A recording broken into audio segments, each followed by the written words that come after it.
The city promised a fresh start, clean slate. I found this old apartment, charmingly worn, untouched for years.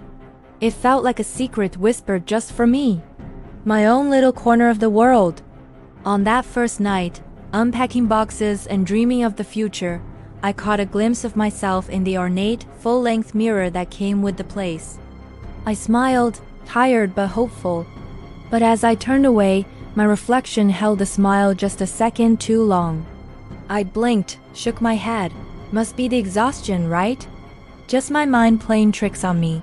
But it kept happening. Little things. A turn of the head that wasn't mine.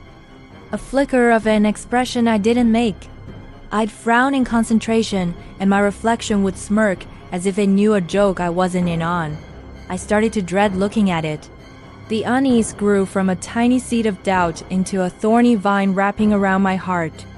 I'd cover it with a sheet, but in the dead of night, I'd find the sheet crumpled on the floor, the mirror's surface gleaming in the moonlight, waiting. Then the whispers started, faint at first, like the wind rattling the old window panes.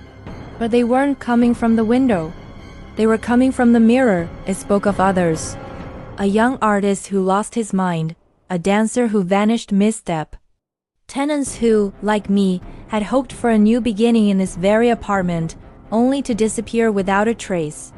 Their stories echoed in my room, whispered by a reflection that looked like me but felt like something ancient and predatory. My reflection was no longer just a copy. It was a narrator of nightmares, its eyes holding the ghosts of everyone who had stood here before. Fear became a constant companion. I avoided my bedroom, sleeping on the couch, but sleep offered no escape. One night, a bone-chilling cold woke me. I opened my eyes and saw it. In the polished surface of the dark TV screen, I saw my bedroom.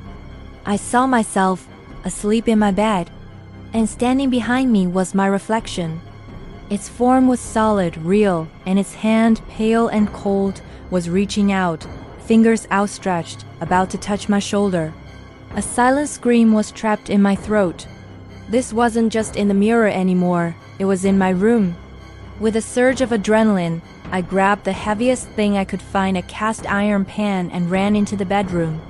I swung with all my might at the cursed mirror. The pan hit the glass with a deafening clang that vibrated through my bones, but not a single crack appeared. The mirror was unharmed, and my reflection, it just stood there, the grin on its face stretching impossibly wide, filled with a triumphant, chilling glee. It knew I was trapped. Panic took over. I had to get out. I scrambled for the front door, my hands fumbling with the lock. I threw it open, ready to bolt into the hallway, but I slammed into an invisible wall. It wasn't a wall. It was another mirror, and in it, my own terrified face stared back, screaming as I was.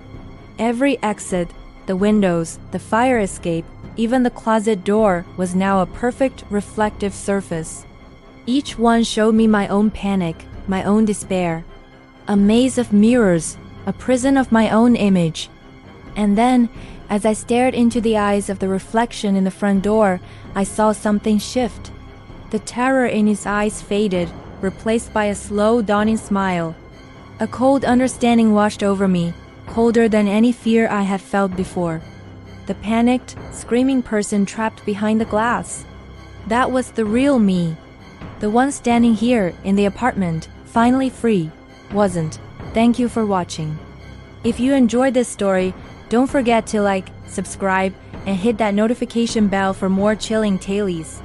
Stay safe out there.